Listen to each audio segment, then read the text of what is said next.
لوگوں کے درد کو بھی سمجھ۔ اولیاء چشت میں جس بزرگ نے اپنے زمانے میں بڑا عروج پایا ان کا نام خواجہ قطب الدین بختیار کاکی ہے۔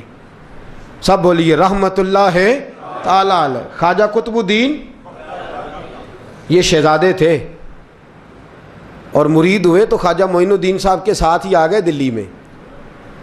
خواجہ معین الدین صاحب کی بھی کیا بات، عطائے رسول ہند الولی، اور ان کے مرید تھے بابا فرید الدین گنج شکر رحمت اللہ علیہ۔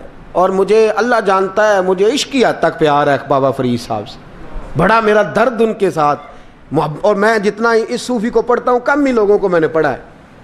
حضرت بابا فرید کے پیر اور خواجہ معین الدین صاحب کے خلیفہ کیا نام ہے؟ خواجہ قطب الدین۔ مکتب میں پڑھنے گئے نا پہلے دن، 4 سال کی عمر تھی، تو قاری صاحب نے الف با تا سا پڑھایا تو انہوں نے 15 سپارے قرآن پاک کے سنا دیے۔ تو کہنے لگے بیٹا تجھے کیسے آئے؟ کہنے لگے میری اماں 15 سپاروں کی حافظ ہے، وہ سارا دن قرآن پڑھتی رہتی تھی، مجھے سن سن کے یاد ہو گیا ہے۔ یہ بالا نو گالاں یاد ہو سکدیاں نے تے قرآن پاک بھی یاد، اللہ خیر کرے۔ شرط یہ ہے کہ ہم گھر میں قرآن پڑھیں، بچوں کو سن سن کے بھی یاد ہو ہی جاتا ہے۔ خواجہ قطب الدین اتنا عروج پایا اس شیخ کامل نے کہ وقت کا بادشاہ بھی مرید ہو گیا۔ سلطان شمس الدین التمش مرید تھا، دلی کا بادشاہ بھی مرید تھا، اجمیر کا بادشاہ خواجہ معین الدین صاحب کا مرید نہیں ہوا،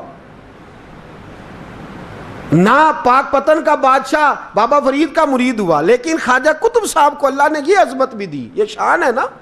اگرچہ صدقہ سارا خواجہ معین الدین کے قدموں کا ہی تھا، لیکن دلی کا بادشاہ مرید ہوا، اور اتنا اعلیٰ مرید ہوا کہ جب خواجہ قطب الدین صاحب کا وصال ہوا تو 3 شرطیں لگائی تھیں۔ فرمایا میرا جنازہ وہ پڑھائے، جب سے توبہ کیا پھر اس کا سینے بد حرام کے لیے نہ کھلا ہو، اور جب سے توبہ کیا پھر لقمہ حرام اس کے گلے سے نہ گزرا ہو، اور جب سے توبہ کیا پھر کبھی نماز تہجد بھی قضا۔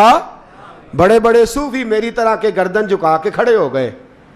7ویں صف سے دلی کا بادشاہ نکل آیا، کہنے لگا پیرا ساری زندگی میں نے پردہ داری سے عبادت کی تھی، تو جاتی دفعہ مجھے بے نقاب کر گیا ہے۔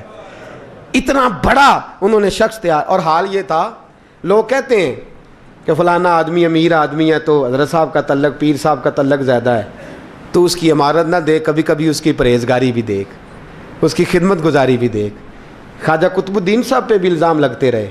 ایک الزام یہ بھی لگا کہ قریب چلے گئے۔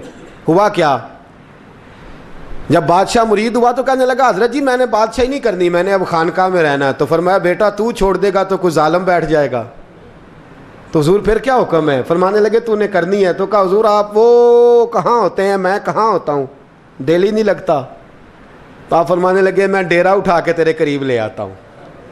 خواجہ صاحب 1 کلومیٹر کے فاصلے پر ڈیرا اٹھا کے لے آئے، فرمانے لگے میں تیری تربیت کرتا رہوں گا، تو مخلوق کا بھلا کرتے رہنا۔